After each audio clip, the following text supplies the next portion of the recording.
So tell me, in what ways do you think this film is so unique and never been done before experience?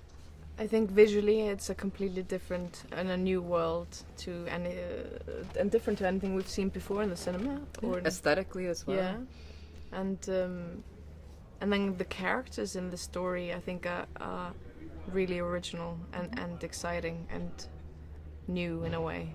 Yeah, Yeah. having two female protagonists be the most powerful characters in the film. It's usually represented in male protagonists, so that's something unique about that. Yeah.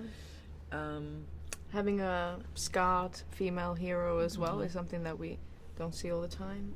So there's a lot of things. I know. Having an ethnic female hero. Exactly, that as well. I think the other aspect is that on a film the size, what one would call a blockbuster kind of film, it has such a deep story, and there's multi-layers of meaning and themes, and it's very thought-provoking, which is usually, on films this scale, it's just entertainment.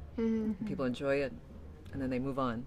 But I think this film really allows the audience to think.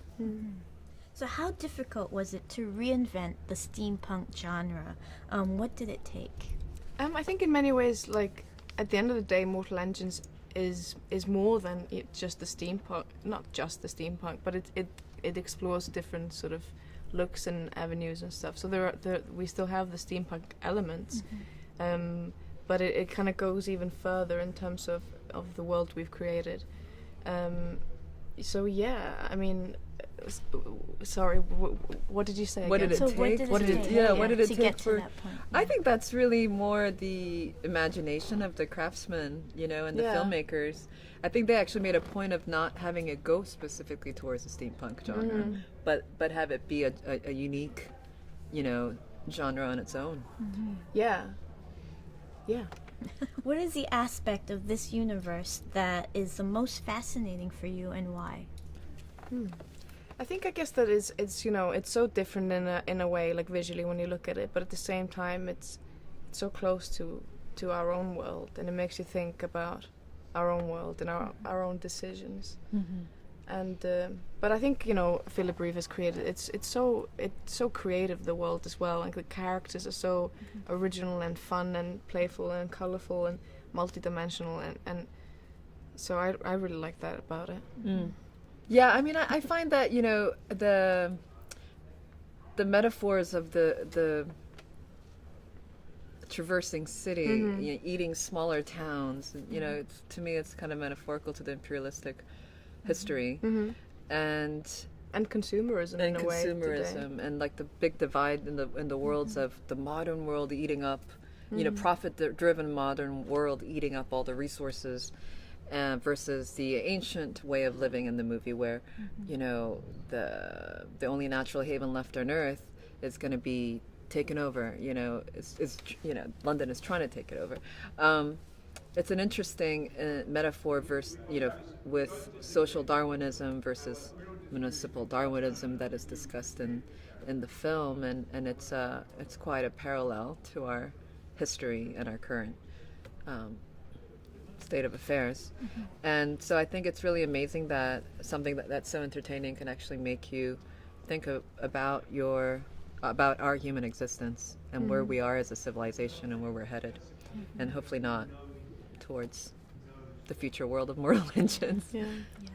What are the characters in these films that you like the most, and why? I think you have to stick by your character in many ways, and there's other characters also that I love in the book and in the film. I mean, I think I loved playing Hester. I think it's great to represent someone like her in a cinema, in a film of this scale as well, and to be allowed to play someone who is as flawed but yet is our hero, and that you can make mistakes and still be find another way, and just be appreciated as a woman for your character rather than your looks, for example. And I appreciate that. But I mean, you have also Anna, and I mean Shrike is also Shrike is amazing a great character. I mean, I love playing Anna Fang because it's so rare to see not just a woman in a position of power, but also an ethnic woman that's represented on screen. And but beyond that, you know, we see so much male protagonists and male strength. We rarely see female strength.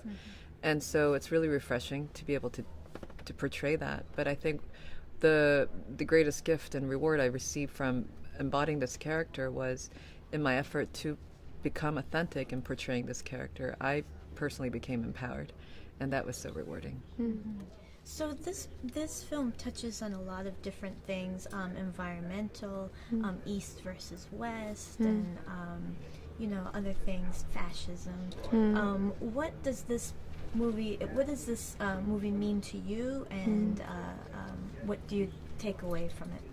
I don't think it's I think we actually had a discussion with the filmmakers about it not being East versus West. The Great Divide isn't about geographic location or ethnic diversity. It's about modern world wanting to eat up, you know, profit-driven modern world that wanting to eat up all the resources versus a sustainable world in the mountains, only natural haven left on Earth. There's sustainability versus for profit-driven.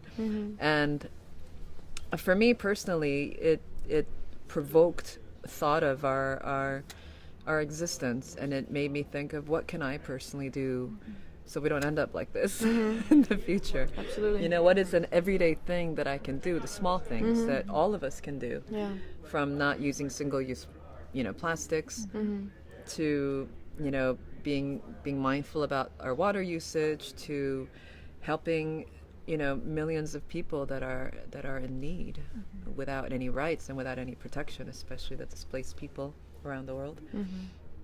Yeah, absolutely. I guess you have to kind of, I feel like you have to think about that. I mean, sometimes it can be like overwhelming when you think about the fact that, you know, everyone can do their thing, but we need the big companies, we need the big masses where all the money is and the power is to change, for something really to change quickly. But I believe that with every single mind changing how they live and what they do, you know, that will spread. So hopefully that will have an effect. So have you guys read this book? The Yeah, book yeah, series? yeah. Is it true to the book, this film? It is you would very say? much. I think so. Yeah, it was. Of course, there's always little things that are different. I mean, you're adapting a book into a visual form, which is very different. But I think we stayed very truthful to as much as we could to the book.